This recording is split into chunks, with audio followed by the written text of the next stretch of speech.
വായ്നാറ്റം മൂലം പ്രയാസം അനുഭവിക്കുന്ന നിരവധി ആളുകളുണ്ട് നമുക്കിടയിൽ.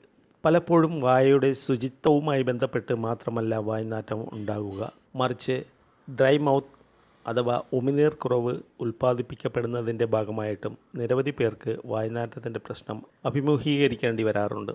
ചിലർക്ക് ചില മരുന്നുകളുടെ ഉപയോഗമാകാം പ്രശ്നമായി വരുന്നത്. ചില ഭക്ഷണങ്ങളും വായ്നാറ്റമുണ്ടാക്കാം. ഇതിനു പുറമെ മോണരോഗം, അതുപോലെ ശ്വാസകോശ സംബന്ധമായ രോഗങ്ങളും വായ്നാറ്റത്തിന് കാരണമാകാറുണ്ട്. ദഹന പ്രശ്നങ്ങളും വായ്നാറ്റമുണ്ടാക്കാം. ഇത് വയറ്റിനകത്ത് നിന്ന് പുറപ്പെടുന്ന ദുർഗന്ധമാണ്. ഇത്തരം കാരണങ്ങൾക്കൊന്നും ബ്രഷിങ്ങോ ഫ്ലോസിങ്ങോ പരിഹാരമല്ലല്ലോ, മറിച്ച് കാരണം കണ്ടെത്തി അതിന് പ്രത്യേകമായി തന്നെയുള്ള പരിഹാരമാണ് തേടേണ്ടത്. നല്ലതുപോലെ ദിവസം മുഴുവൻ വെള്ളം കുടിക്കുക, ആരോഗ്യകരമായ ഭക്ഷണശീലം, പുകവലി പോലുള്ള ലഹരി ഉപയോഗം ഒഴിവാക്കൽ, ഫ്ലൂറൈഡ് ടൂത്ത് പേസ്റ്റ് ഉപയോഗിക്കുക മുതലായ കാര്യങ്ങളെല്ലാം വായ്നാറ്റം ഒഴിവാക്കുന്നതിനായി ശീലമാക്കാവുന്നതാണ്. ഇതിനു പുറമെ ബ്രഷിംഗ്, ഫ്ലോസിംഗ് അഥവാ പല്ലുകൾക്ക് ഇടയിലുള്ള ഭാഗം വൃത്തിയാക്കൽ, നാവ് വടിക്കൽ എല്ലാ ദിവസവും നിർബന്ധമായും ചെയ്യണം.